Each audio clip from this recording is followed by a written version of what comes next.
Hey first graders, we're going to continue our Read Aloud with Junie B. Jones is Almost a Flower Girl. So on Monday we left off on chapter 3. We read chapters 1, 2, and 3.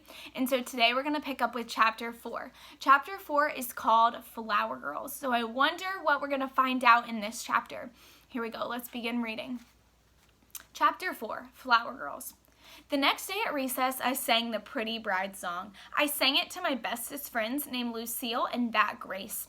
Here comes the bride, all dressed in white. Her name is Clyde, and she reads TV Guide. That Grace looked admiring at me. Wow, I never even knew that song had words, she said. Of course it has words, silly. Every song has words. All you have to do is make them up. After that, I skipped all around those two, and I sang the song some more. Guess why I'm singing this bride song? I asked. Guess, people, guess, guess, guess.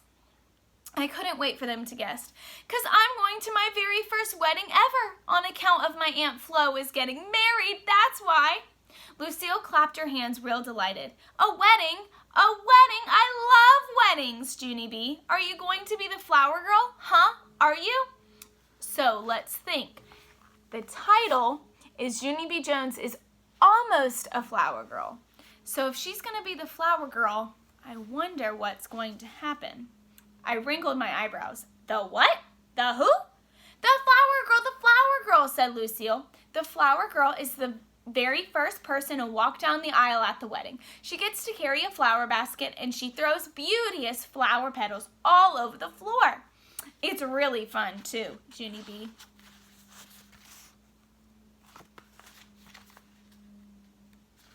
said Grace. I was a flower girl at my Aunt Lola's wedding, and I got to wear a long satin dress, and I only tripped 2 times. Lucille fluffed her fluffy hair. Well, I've been the flower girl in 3 weddings, Grace, she said, and I've worn 3 long satin dresses, and all of them had matching purses and shoes and hats. Plus, one of them had a blue fake bunny fur cape, and I never tripped at all. So that makes me the best flower girl, probably. Grace's face dropped a teeny bit. Oh, she said, kind of soft. After that, Lucille asked me a million more questions. What kind of flower girl dress are you wearing, Junie B? Huh? Is it going to be long or short? What color will it be, do you think?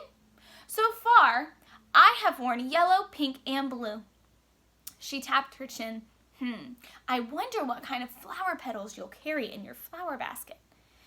Tell your Aunt Flo that I prefer rose petals. All of a sudden, Lucille did a gasp. Junie B, I just thought of something. Maybe Grace and I can teach you. We can teach you how to walk down the aisle and carry the basket. Want us to? Huh? Want us to teach you? I jumped up and down. Yes, of course I want you to, Lucille. After that, Grace cheered very much. Then all of us did a high five, and we skipped in a happy circle, and we practiced being flower girls. Chapter 5, Beau.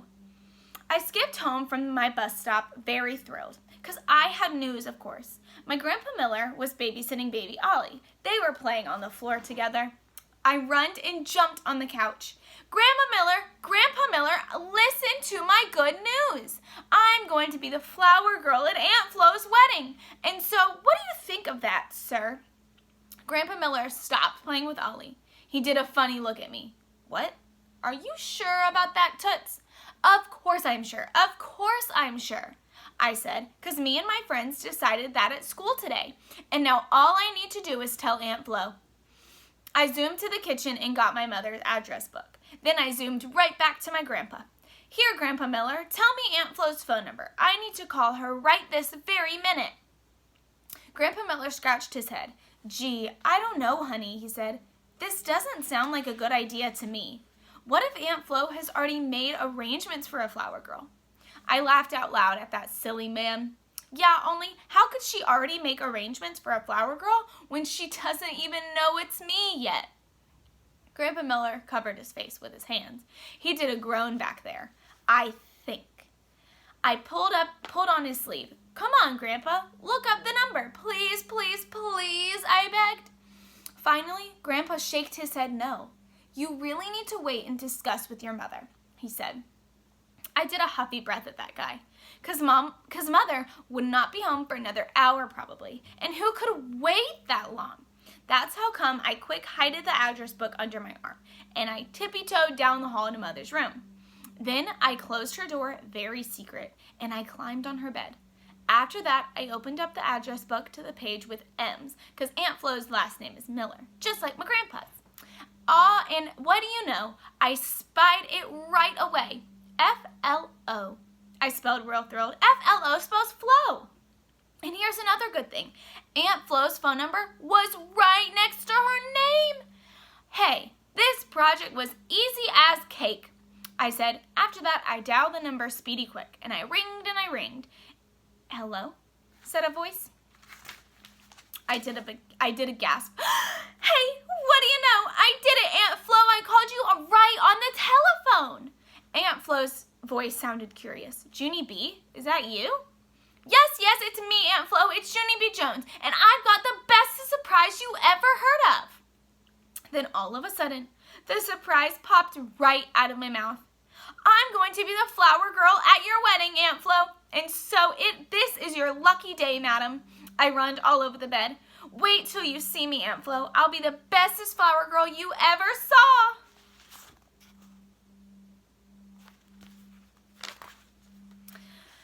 Lucille already showed me how to throw flower petals, and Grace showed me how not to trip. I kept on talking, very excited. Mother thinks I'm a baby, Aunt Flo, but I'm not. I'm a grown-up lady. Wait till you see me. Just wait till you see me. Aunt Flo didn't say any words. I tapped on the receiver with my fingers. Aunt Flo, where did you go? Finally, she talked again. Yes, well, I'm here, Junie B, she said. It's just that your news sort of caught me off guard. I bounced on the bed some more. Hooray for off guard, right, Aunt Flo? Because off guard is like a big surprise, right? And so what kind of dress would you like me to wear? I think it should be long, all the way to the floor. I grinned real big, and guess what else? Maybe I will also wear a fake bunny fur cape. Aunt Flo didn't talk again. I looked into the phone with my eyeball. We must have got a bad connector here, I said. Junie B, honey, I'm afraid I have some bad news for you. Just then, I felt sickish in my stomach, because bad news is not that good usually. My voice got quieter. What kind, Aunt Flo? I asked, very nervous. What kind of bad news? Oh dear, I don't really know how to tell you this, Junie B, but, well, Joe and I have already chosen a flower girl for our wedding. Honey, and I'm afraid it's not you. I did a gulp. Who are you afraid it is? I asked, even quieter. It's Bo, said Aunt Flo. Bo? Bo is Joe's little sister, said Aunt Flo. Joe?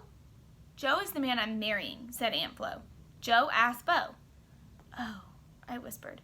Just then, my eyes got tears in them. I gotta go, I said. After that, my nose started to run very much, and I hanged up the phone. So that's all we're going to read today. We read chapters 4 and 5, and then tomorrow we'll read chapter 6 and probably chapter 7. So I hope you guys enjoyed our Read Aloud with Junie B, and I'll see you in the next one. Bye, guys. I love and miss you so much.